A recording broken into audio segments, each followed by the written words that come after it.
Bonjour à tous, j'espère que vous allez bien. Donc aujourd'hui, nouvelle vidéo d'analyse graphique. On fera un gros point sur le CAC 40 en hebdomadaire, daily, tout en parlant de macro, de micro et bien évidemment techniquement voir si on a des points d'intérêt à surveiller pour la semaine prochaine.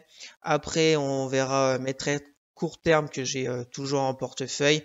Et pour finir, je vous présenterai 5 actions qui sont diverses et variées, des actions qui sont toujours fortes en tendance haussière, d'autres qui sont plutôt à la cave.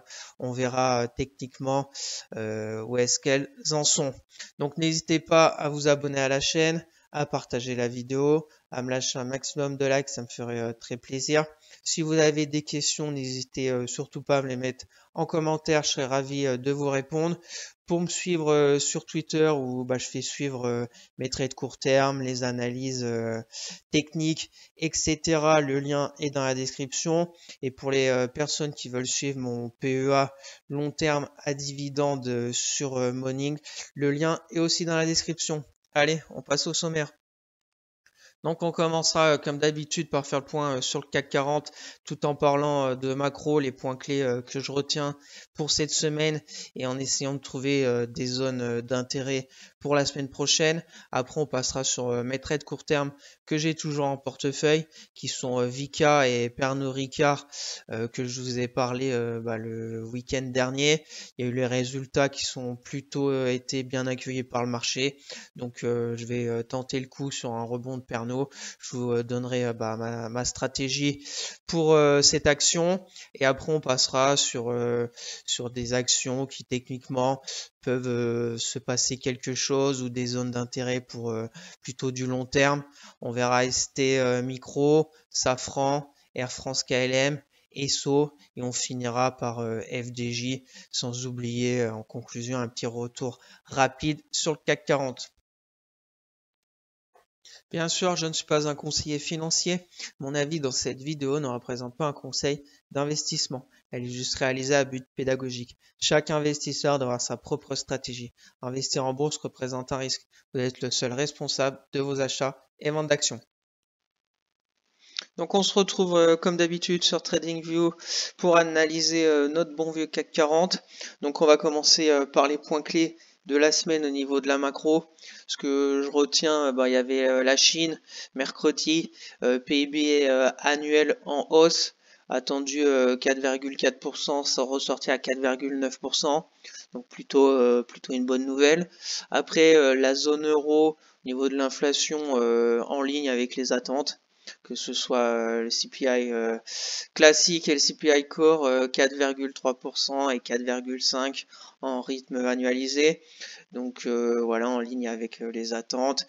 Et au niveau des États-Unis, pour faire simple, ça a été tout plus fort qu'attendu, les ventes au détail plus fort qu'attendu, la production industrielle aussi plus forte, les permis de construire en hausse, les ventes de logements existants plus fort que prévu. Donc ça nous montre vraiment une économie américaine vraiment très résiliente, très forte.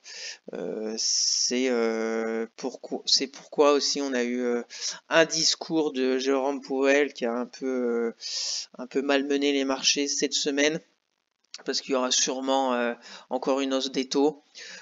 Pour le résumé du discours, ce que je retiens, c'est les données macroéconomiques très solides qui pourraient justifier une nouvelle hausse de la Fed, parce que l'objectif de la Fed reste bien évidemment le combat contre l'inflation et un retour à 2% de l'inflation, donc avec des chiffres pareils, sans compter la géopolitique avec le pétrole qui est toujours assez haut, donc c'est assez toutes ces données sont assez inflationnistes, donc voilà, et l'inflation de septembre ne va pas dans le bon sens au niveau des États-Unis.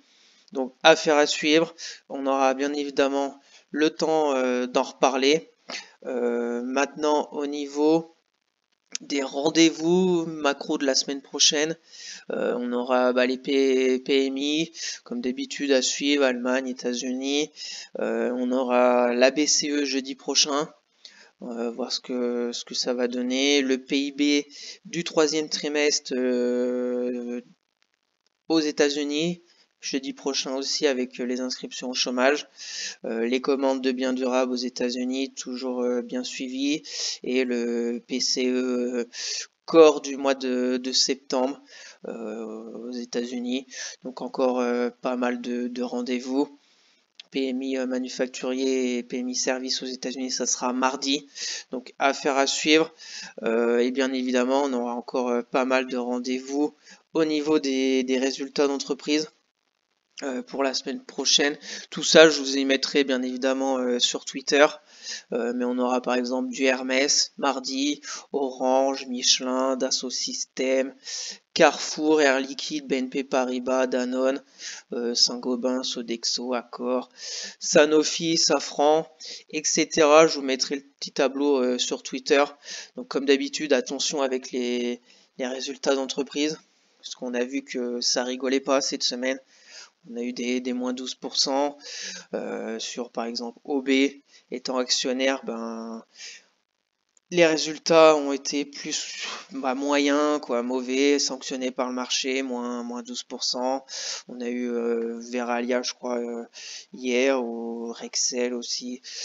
Voilà, ça rigole pas. Donc pour surtout, je pense au trade court terme. Toujours regarder les résultats. Après, pour du très long terme, comme moi personnellement, OB, voilà, des résultats trimestriels, il y en aura. Je crois en la société pour le long terme. Donc voilà, c'est surtout pour ceux qui sont en court terme, moyen terme. Faites attention aux résultats. Donc notre bon vieux CAC 40, semaine encore rouge, très négatif, moins 2,67, on clôture au plus bas de la semaine, donc le CAC ne répond plus. La semaine dernière, on était sur cette zone des 6900, 950, bas du petit canal baissier pente douce là en hebdomadaire. C'était fallait tenir pour essayer au moins un rebond. Ça n'a pas tenu du tout, on a enfoncé. On est presque sur la deuxième support qui pourrait le deuxième support, zone de polarité qui était support, résistance, support. On est retour sur les plus bas de presque de l'année. L'année ça a commencé là. On est presque sur les plus bas de l'année. Si on casse ce support des 6800, on reviendrait peut-être vers les 6600 où on a commencé l'année 2023. On verra. Peut-être qu'en fin d'année, on reviendra, on aura fait peut-être 0% sur le CAC en un an. Affaire à suivre, donc en hebdomadaire, pas grand-chose d'autre à dire. On est bien en dessous de la moyenne mobile 10. C'est baissier, il n'y a aucun signe de retournement à venir. J'ai tracé une petite résistance oblique sur le RSI. On voit qu'il pointe vers le bas. En mensuel, c'est pareil. Mensuel, voilà. Le mois de septembre, on cassait la moyenne mobile 10 mensuelle. Là, bien sûr, on l'a enfoncé, même si on n'est pas encore clôturé le mois. On sera en dessous de la moyenne mobile 10 mensuelle. Donc négatif, voilà, c'est négatif sur le CAC 40 en mensuel, en hebdomadaire, en daily aussi, pas grand chose d'autre à voir. Voilà, j'ai rajouté la petite moyenne mobile 50. Voilà, j'aime bien regarder cette moyenne mobile 50. C'est un peu une moyenne mobile, on va dire à moyen terme. Voilà, la 10 est très rapide, elle suit bien quand c'est une tendance. La 200, bien évidemment, c'est plus pour du très long terme. Donc j'aime bien aussi regarder la 50. Ça me fait un juste milieu. Et ce que je viens de voir avec la 50 en hebdomadaire sur le CAC, c'est qu'elle est en train de croiser avec la 10. Donc là, c'est pas non plus un bon signe. La 10 va passer en dessous. Donc c'est jamais bon signe de croiser. La dernière fois qu'on a croisé comme ça à la baisse, c'était ici, on a rechuté. Là, c'est croisement à la hausse, on a fait une belle impulsion haussière. Là, croisement à la hausse, belle impulsion haussière. Là, pareil, croisement à la baisse, on a pas mal chuté. On verra bien ce que ça donne. Voilà au niveau de l'hebdomadaire. Donc hebdomadaire, le support est toujours d'actualité, là, les 6800. Résistance, et c'est là, 6960, 70. Voilà cette zone maintenant qui va devenir résistance, plus on aura cette petite oblique qui pourrait aussi, on verra bien, affaire à suivre bien évidemment la semaine. On est toujours dans le canal, mais on va le voir en daily. Voilà au niveau de l'hebdomadaire, négatif sur le CAC 40 bien évidemment. Donc en daily, on retrouve notre semaine avec 5 baisses sur le CAC. Lundi, mardi, lundi, mardi, on n'a pas bougé. Mercredi, ça a commencé à lâcher. Jeudi et vendredi, ça a continué dans la baisse quand pardon, on a franchi notre... donc là, on retrouve notre support que je vous avais parlé le week-end dernier des 6950 qu'on a franchi en plus avec un gap baissier jeudi. Donc on a tout enfoncé, ça a accéléré vendredi. On est sur la borne, le bas du canal baissier, là, le petit canal. Voilà, on n'est pas loin du prochain support. Pour moi qui est vers les 6800. Voilà, 6000, voilà, un peu en dessous des 6800. On va même leur monter un peu, c'est cette mèche. Cette mèche elle a combien? Ouais, voilà, 6800, donc on est vraiment tout près. Sur le CAC, on va dire qu'on a atteint le support. Est-ce que ça va nous redonner un rebond pour la semaine prochaine? C'est possible, je pense. On va pas peut-être continuer comme ça en ligne droite jusqu'au prochain vers les 6150. Voilà au niveau du CAC, moyenne mobile 50, pas grand chose à voir. On retrouve notre résistance oblique baissière sur le RSI. Donc affaire à suivre en daily. Pour ma part, peut-être un rebond, peut-être qu'on peut zigzaguer comme ça la semaine prochaine et revenir sur cette zone des 6930. Qui redevient maintenant résistance. Plus on va avoir ici notre résistance oblique baissière.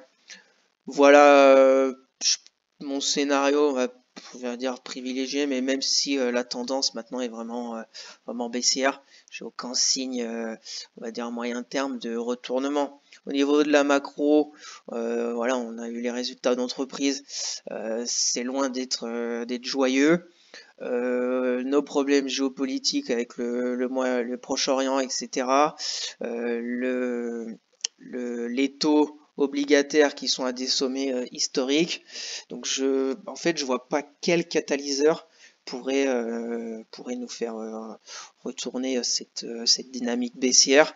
Alors bien évidemment, on pourra avoir des rebonds, mais je vois pas un CAC revenir avant la fin de l'année vers par exemple les 7100. Voilà, même plus haut. Voilà, on verra, on suivra ça toutes les semaines.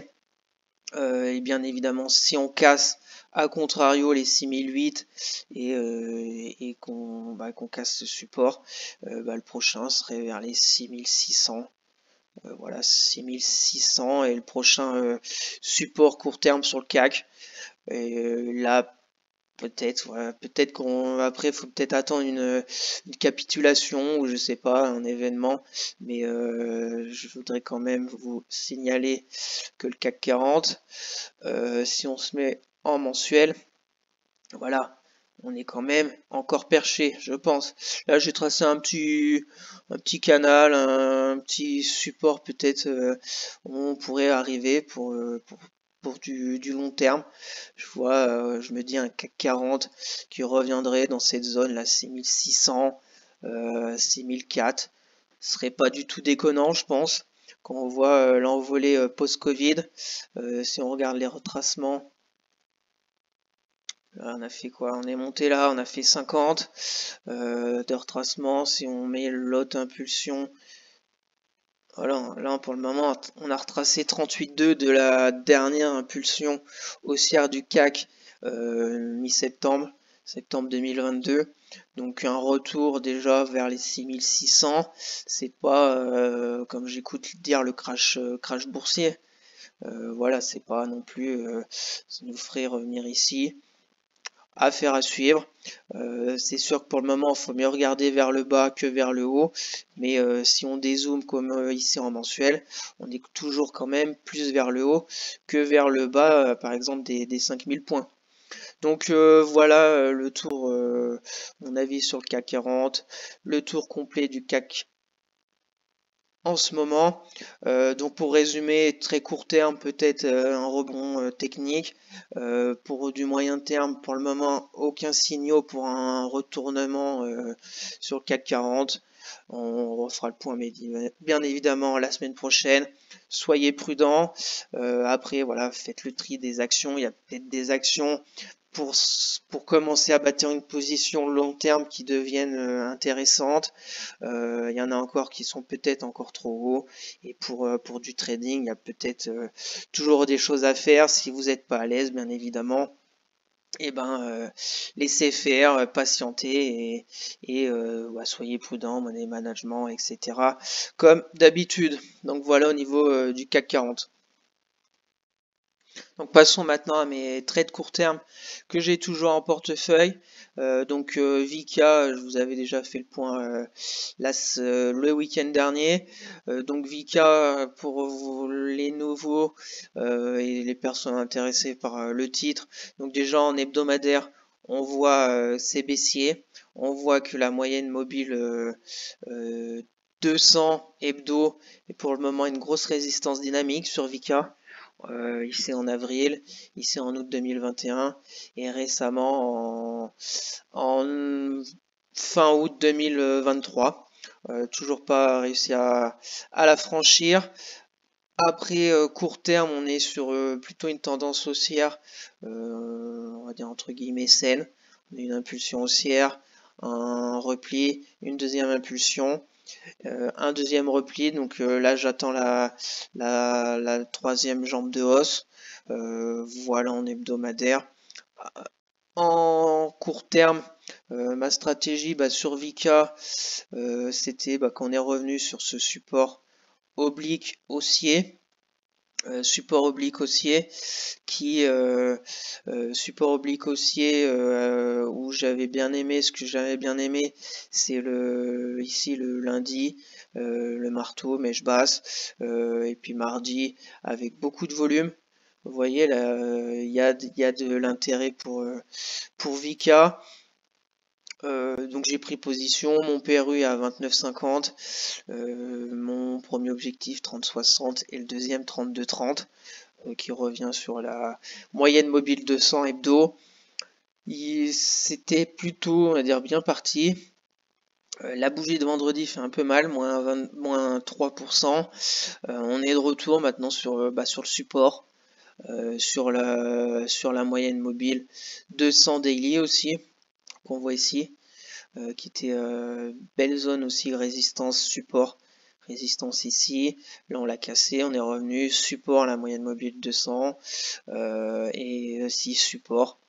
Donc là maintenant, de toute façon mon stop est à 27,75. Les résultats de Vika c'est le mardi 7 novembre. On a encore un peu le temps.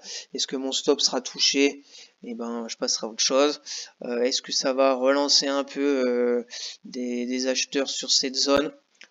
Sur la zone de la moyenne mobile 200, le support oblique haussier et le support plutôt horizontal. On verra bien sur Vika, pas grand chose d'autre à ajouter pour les personnes qui seraient intéressées par cette société pour tenter quelque chose court terme. Attendez de voir lundi s'il y a une relance des acheteurs lundi, mardi ou mercredi. Si les 28 euros, 28 euros tient.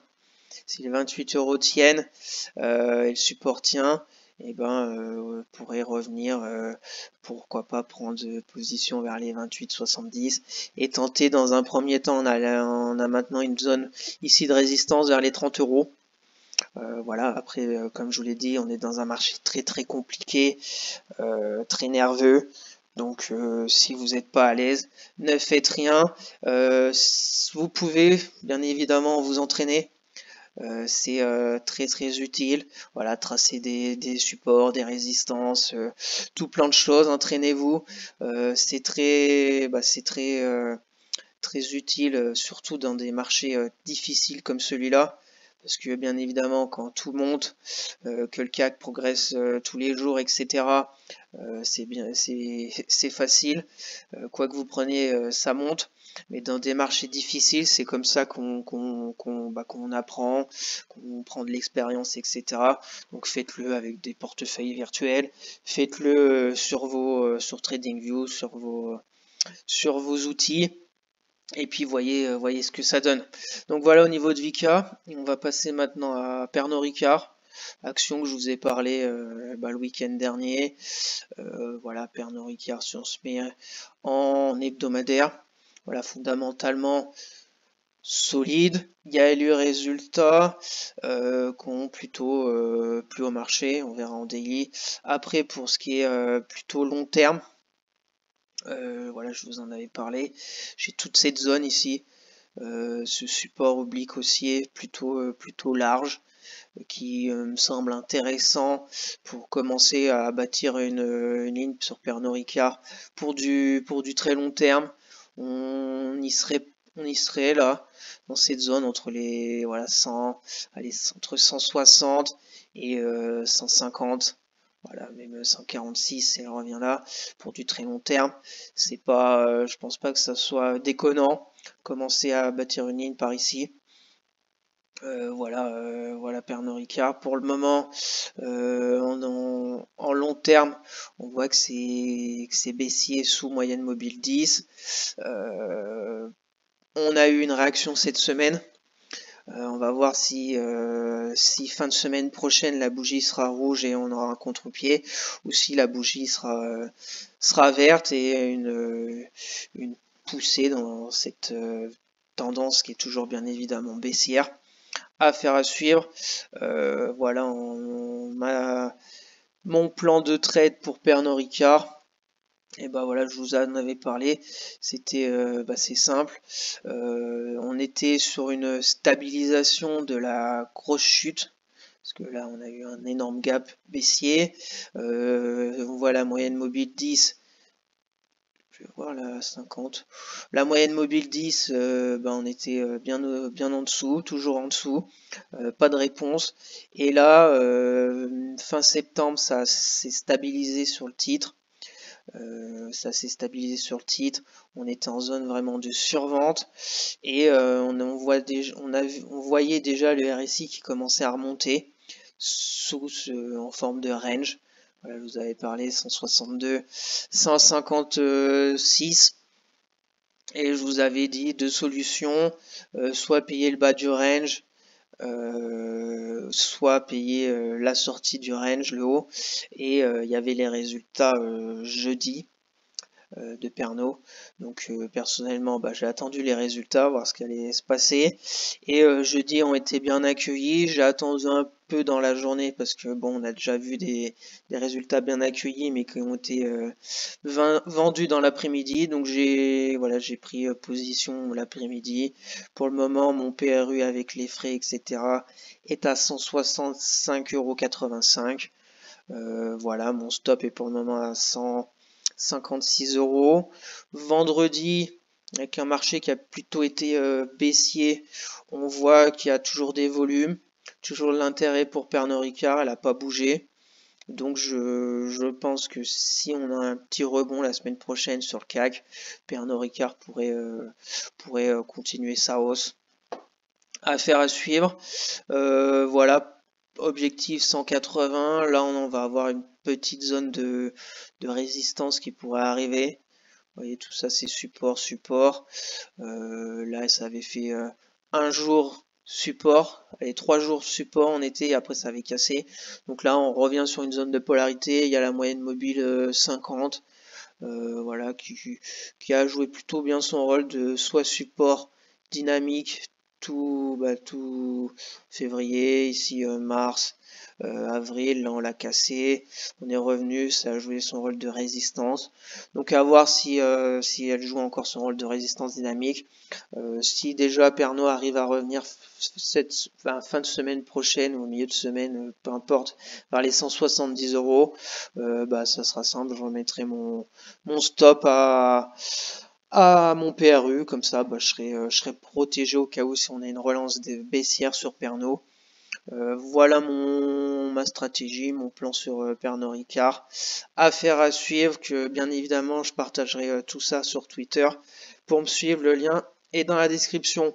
Pour les personnes qui souhaiteraient rentrer sur Pernod, et bien évidemment si vous avez une vision très long terme, voilà, vous pouvez très bien commencer à bâtir une ligne. Je vous rappelle, ma zone qui pourrait être intéressante, c'est entre 145 et 160. Donc quand on a un titre qui a perdu, parce que j'ai vu sur Twitter qu'il y avait des gens qui pleuraient presque parce qu'ils avaient perdu le train du jeudi. Mais je vous rappelle quand même que Pernod Ricard a perdu 28% en pas longtemps, parce que là je suis à mai, donc voilà, de mai à octobre elle a perdu 28%, donc c'est pas une hausse de 4%, je pense qu'il y a encore du potentiel si l'action veut bien se retourner, repartir sur une grosse tendance haussière très long terme. Voilà, 4%, c'est rien, il y a encore beaucoup de potentiel sur Pernod Ricard. Donc pour les long-termistes et même les court-termistes, ça peut se tenter. Bien évidemment, c'est risqué. On a vu le CAC 40 qui est pas joli du tout. Mais Pernod Ricard, on voit le RSI qui vient de passer au-dessus du 50, zone qui était pu passer depuis un long moment. Donc affaire à suivre. Voilà au niveau de Pernod Ricard que je ferai bien évidemment suivre sur Twitter. Donc passons maintenant aux actions qui techniquement il y a peut-être quelque chose à faire, qui sont diverses et variées. On va commencer avec ST Micro. Donc voilà, ST Micro aussi, c'est une société de croissance qui plaît à pas mal de personnes. On est sur bien évidemment une tendance toujours haussière long terme. J'ai pour les long-termistes, zones qui pourraient être intéressantes pour soit commencer à bâtir une ligne long terme, soit se renforcer dans la baisse de ST Micro, toute cette zone ici. La moyenne mobile 200 hebdomadaire en fait, on voit moyenne mobile 200 hebdo depuis 2017, en support dynamique haussier, donc un retour de ST Micro vers cette zone. En plus là on a une zone un peu de polarité horizontale, voilà, qui était résistance, qui est devenu support, on a cassé, zone de prix travaillée on va dire, donc vers les 33 €. Voilà, 33 €. Je pense que c'est pas déconnant pour commencer à bâtir une ligne long terme sur ST Micro, pour les personnes bien évidemment qui croient aux fondamentaux, etc. de la société. Voilà pour plutôt le long terme. Pour le court terme sur ST Micro, je vous rappelle, là j'ai mis jeudi 26, c'est les résultats du troisième trimestre. Donc voilà, comme d'habitude. Personnellement, si je tente quelque chose sur ST Micro, je vais attendre jeudi patiemment, parce que tout peut arriver avec les résultats.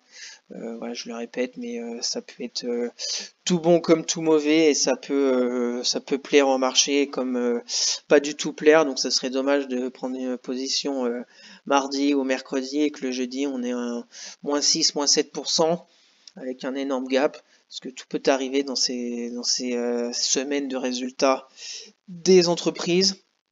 Mais voilà, techniquement en journalier sur ST Micro, j'avais un canal ici, une forme de canal baissier qu'on vient de casser par le bas là vendredi.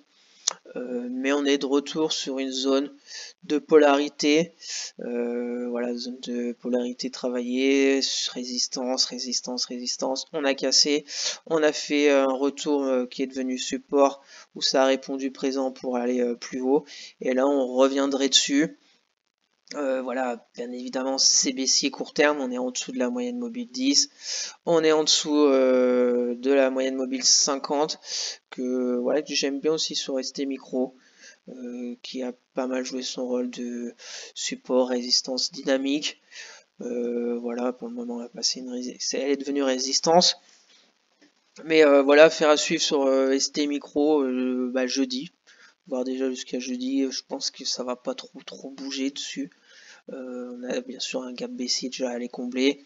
Si jeudi les résultats sont plaisants marché, on pourrait peut-être tenter encore un rebond un peu comme Pernod Ricard, même si on n'est quand même pas dans la même situation que Pernod Ricard. Voilà au niveau de ST Micro. Voilà, les volumes sont un peu plus élevés, mais rien d'extraordinaire. RSI pointe vers le bas, donc baissier, on attend un signal. Pour le moment, il n'y a aucun signal des acheteurs à voir lundi déjà sur cette zone. Ce qui se passe mardi et puis bien évidemment jeudi. Et voilà pour ST Micro, et pour le long terme, vers les 33 euros me paraît déjà intéressant pour commencer à bâtir une ligne sur ST Micro. On va passer maintenant à Safran. Donc Safran, une action qui résiste bien. On va voir en hebdomadaire. Voilà, on voit en hebdomadaire, on est pas loin de ses plus hauts historiques. On est à 5, on est à combien de pourcents? Pardon, je fais quoi là? Voilà, on est à 5% des plus hauts historiques, donc c'est une action qui tient encore la route, contrairement à d'autres par les temps qui courent. Donc Safran en hebdomadaire, résistance bien identifiée des plus hauts historiques vers les 153 euros. Voilà, j'ai au niveau de la moyenne mobile 10, on vient de passer en dessous, mais bon, on voit que ça joue pas trop le rôle de support ou de résistance. La moyenne mobile 50 et en dessous, elle joue non plus pas trop son rôle. Elle avait joué dans le passé, mais là récemment, rien à signaler au niveau de la moyenne mobile 50. On va niveau pour le long terme. Sur Safran, je vous l'ai mise aussi parce que je sais que c'est une société, une belle société que personnellement j'aime bien. Donc voilà, c'est haussier. On a vu le crash Covid 2020. Donc toute cette zone ici, si elle revient dans les mois à venir, me paraît intéressant vers les 110 euros. Voilà, pour le moment on a une moyenne mobile 200 hebdo qui est plutôt à plat. Donc on voit un ralentissement de sa hausse, mais en retour, vers 110 euros me paraît intéressant pour se renforcer sur Safran, et ou commencer à bâtir une ligne long terme dans son PEA.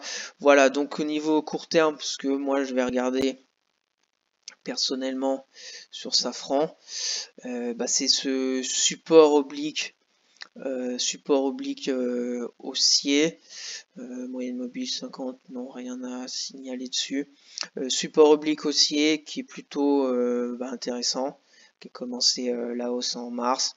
On a fait une première impulsion, on a fait une forme de range, on est revenu sur le support ici en juillet. On a cassé le range par le haut. On a été un étage plus haut, et là on a fait la même chose, range entre 153 et 140. On a fait une fois, deux fois, trois fois, et là on reviendrait pour la quatrième fois sur le bas du range, zone bien évidemment de polarité. Donc je vais attendre de voir la semaine prochaine. Résultat du T3 vendredi. Donc c'est pareil, va falloir, je pense, être patient sur Safran, voir si on tient les 143 euros. Si on commence à casser les 143 €, bah, va falloir aller voir plus bas des zones qui pourraient être intéressantes. Bien évidemment, il y aura celle-ci. On verra. Après, il y a la moyenne mobile 200 journalière aussi à voir, qui est haussière. Donc, comme je l'ai dit, Safran est plutôt robuste par les temps qui courent. Donc, curieux de voir la semaine prochaine ce qui va se passer sur Safran. On est en dessous, mais on est en dessous de la moyenne mobile 10, mais on est sous forme de range. Et on revient sur zone de polarité, support du range. Affaire à suivre qui, bien évidemment, je partagerai sur Twitter. On va passer maintenant à Air France. Donc Air France KLM, bah, ça n'a rien à voir comparé à Safran. Donc Air France, bah, elle est à la cave. Des niveaux des plus bas historiques, là 11,40 €. Plus bas historique, on revient sur des zones de juillet 2022, les 11 euros, vers les 11,40 € sur Air France. Bien évidemment, ben, la moyenne mobile 10 hebdomadaire et baissière, la 50 va se mettre à baisser aussi, et la moyenne mobile 200 est bien évidemment bien au-dessus aussi. Voilà au niveau du long terme. Voilà, donc jusqu'à où elle va s'arrêter, je ne sais pas. Ce que j'aime bien, ce que je trouve intéressant court terme, c'est qu'elle s'est stabilisée. Voilà, un peu comme Pernod Ricard, mais bien évidemment, c'est pas du même calibre fondamentalement, mais voilà, elle s'est stabilisée. Elle a baissé ici, elle est venue toucher vers les 11,30 €, qui, je vous rappelle, c'était des plus bas historiques de juillet-août 2022. Elle a rebondi, bon, faiblement. Elle est revenue avec cette bougie de presque moins 9%. Le lendemain, ça a encore sauvé ce support des 11,40 €. Et là, on est revenu pour la troisième fois sur les 11,40 €. Affaire à suivre. On voit les volumes au-dessus de la moyenne des 40 derniers jours, donc il y a de l'intérêt sur le titre. Il y a un combat entre acheteurs-vendeurs. Voilà, bien évidemment, la résistance oblique baissière, les résultats le 27 octobre qui, je pense, vont nous donner la suite. C'est comme un peu Pernod Ricard, soit on va casser la résistance et on peut aller plus haut, on sera toujours dans le long terme baissier, mais si on casse le support, on ira dans des zones inconnues des plus bas. RSI, il y a du mieux. C'est un peu la même, je vais revoir un peu comme Pernod Ricard, la stratégie, je vais faire la même. Si vendredi les résultats sont bien accueillis, je ne sais pas si c'est vendredi matin ou vendredi soir. On verra. Si on casse le haut du range, pourquoi pas tenter quelque chose avec un rebond technique. Après, pour aller haut, peut-être ici, vers les 13 €, on va le mettre. Cette zone de prix, voilà, vers les 14 €. Ça nous fait de la marge vers la moyenne mobile 50, bien évidemment, qui viendrait, ce qui joue plutôt aussi son rôle. Résistance dynamique, là presque, on n'est pas support, mais bon, résistance aussi, un peu support. On verra, pour le moment rien n'est fait, bien évidemment. Je pense que le juge de paix sera vendredi prochain sur Air France. Voilà, je vais faire suivre tout ça sur Twitter, bien évidemment. Pour les personnes intéressées, soyez très très prudents. Après, ce qui est simple, c'est de mettre un stop vraiment en dessous. Pour les plus agressifs qui veulent tenter peut-être début de semaine avant vendredi, hein, avec un tout petit rebond et peut-être prendre 5%, je ne sais pas si on prend ici. Ouais, ça ferait 5%. Si on espère un rebond très très court terme, comme une bougie ici avec 5,57, faut vraiment prendre très très vite. Voilà, c'est pour les traders très très court terme. Prendre très vite, espérer un rebond, une bougie comme ça, sortir en haut avant les résultats, mettre un stop très très serré en dessous ici. ça peut se tenter, mais par les temps qui courent, c'est quand même très très risqué. Mais voilà, ça peut se tenter. Affaire à suivre sur Air France KLM, que je partagerai bien évidemment sur Twitter. Alors ensuite, on a Esso, voilà, des domaine du pétrole, qui est toujours assez fort. Esso en hebdomadaire.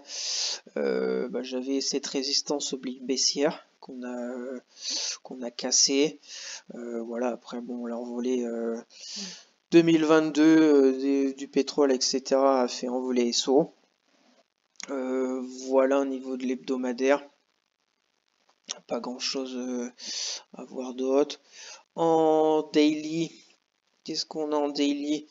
Donc on a ce support oblique haussier, cette moyenne mobile 50 aussi, qui récemment a bien joué son rôle de support dynamique haussière.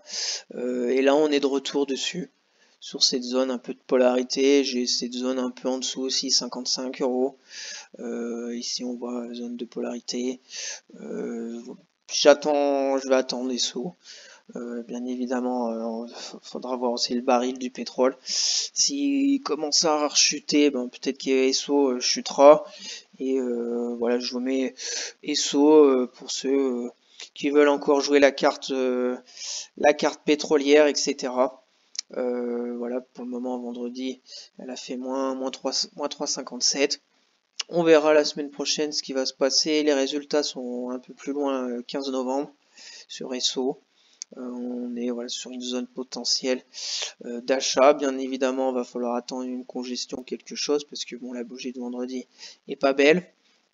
Et le support juste en dessous, là, vers les 60, support résistance, pardon, et bien résistance, parce qu'on voit toutes ces mèches hautes dessus, là, les 60 euros, de toute la semaine, de 2 semaines, là, 9 octobre, le 11, le 16, le 17, le 18 et le 19. Donc en dessous, même en dessous des 60, 59,50, c'est vraiment une grosse résistance pour le moment, court terme. Donc voilà, et je ferai suivre bien évidemment tout ça sur Twitter. Pour me suivre, le lien est dans la description.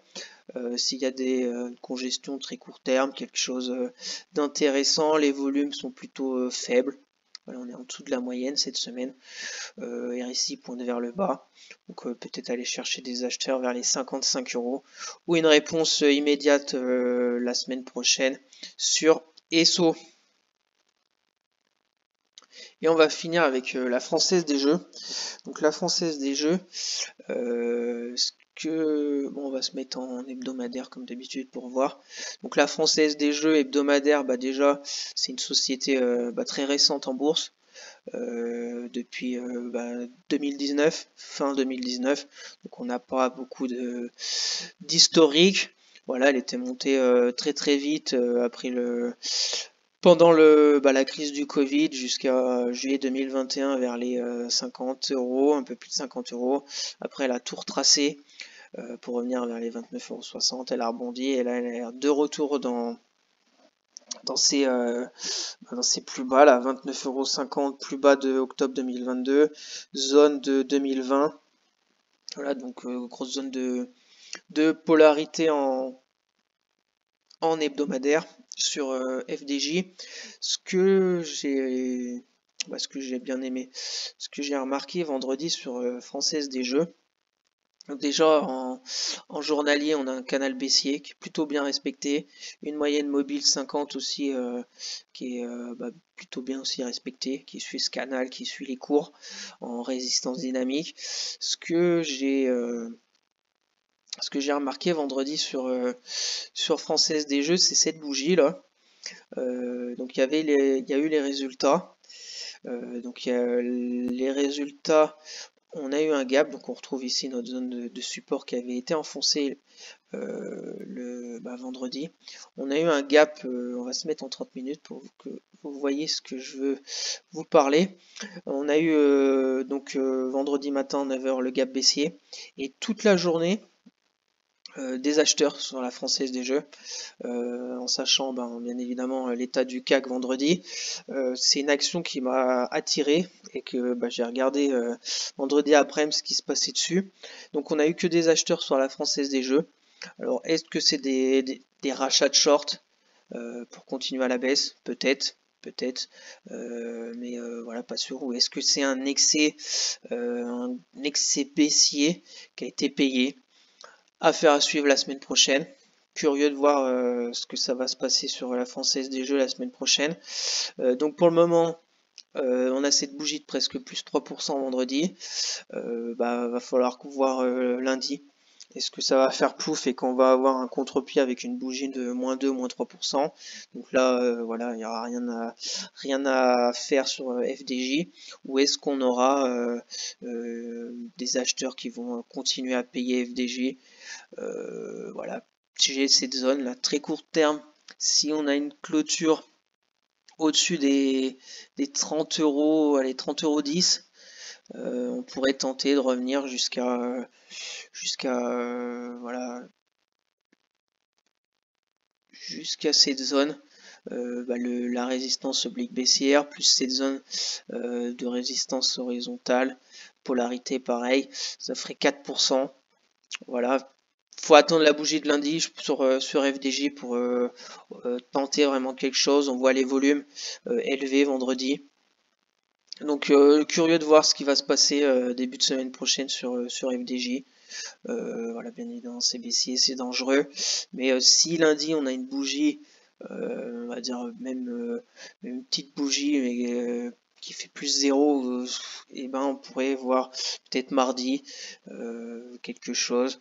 Les résultats sont passés. Affaire à suivre. Prochaine zone ici, c'est rebond sur FDJ, 31,40 € pour gratter 5%. Pourquoi pas, plus la moyenne mobile. Bon, et là, ça sera une grosse zone de résistance, sachant que c'est quand même très baissier. Affaire à suivre.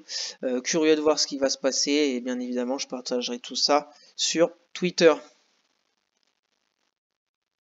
Donc pour conclure, retour rapide sur le CAC 40. Donc comme je vous l'ai dit, je suis négatif sur le CAC. En court terme, je vois pas ce qui pourrait. Court terme, très court terme, bien sûr, on pourrait avoir un rebond comme on a eu ici début octobre. On est revenu sur une zone de polarité, ça a rebaissé. On pourrait revenir fin de semaine prochaine sur les 6950. Qui devient maintenant une résistance, cette zone de polarité. Support, on est dessus. Si ça casse, le prochain est à 6006. Pour le moment, j'ai aucun signal de retournement. On a des gaps baissiers au-dessus de la tête. Le sentiment est vraiment baissier. On n'a plus de réponse des acheteurs. Donc soyez prudents, comme je vous l'ai dit, n'hésitez pas, c'est dans ces moments-là, dans des marchés très compliqués, pour tester des stratégies, aller regarder tout plein d'actions qui vous intéressent, faire des tracés, des résistances, des canaux. Voilà, c'est comme ça qu'on apprend le mieux dans des marchés compliqués. Donc n'hésitez pas ou même à couper l'ordinateur, à aller lire des livres, regarder des vidéos, etc. C'est comme ça qu'on acquiert de l'expérience. Donc si vous n'êtes pas à l'aise, ne faites rien, coupez l'ordinateur. Si vous êtes un peu comme moi passionné et que vous voulez toujours essayer de faire des trades, soyez prudent, money management, etc. Stop de protection parce qu'avec les résultats, ça peut très vite partir à la baisse. Et voilà. Pour ma part, j'ai pas vraiment de catalyseur qui pourrait rebasculer le marché haussier moyen terme. Au niveau de la macro, avec l'inflation, etc. On a le problème géopolitique, le baril qui est encore élevé.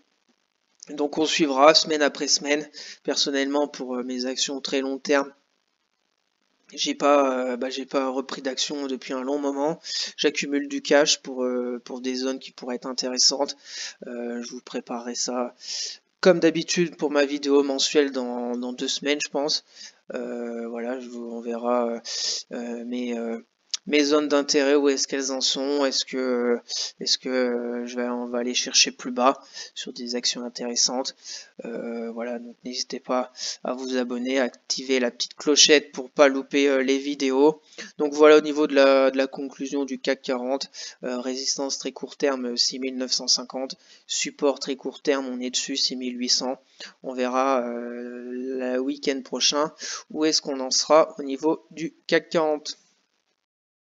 Donc merci à tous d'avoir suivi cette vidéo. J'espère que ça vous plaît, que chaque week-end je vous fasse un point macro, micro, que je vous donne mon avis, ce que j'en pense du CAC 40, des zones techniques à surveiller, que je vous fasse suivre aussi mes trades court terme en toute transparence, et que je vous montre des actions diverses et variées qui techniquement me semblent intéressantes. Donc n'hésitez pas à vous abonner à la chaîne, à partager la vidéo, à me lâcher un maximum de likes, ça me ferait très plaisir. Si vous avez des questions, mettez-les moi en commentaire, je serai ravi de vous répondre. Pour me suivre sur Twitter, où bien évidemment je fais suivre mes analyses techniques et des infos concernant la bourse, etc. Le lien est dans la description. Pour suivre mon PEA long terme à dividendes sur Morning, le lien est aussi dans la description. Sur ce, je vous souhaite un excellent week-end. Soyez prudents en bourse par les temps qui courent, et on se retrouvera sûrement mercredi pour une nouvelle vidéo d'analyse fondamentale et technique. Allez, bye!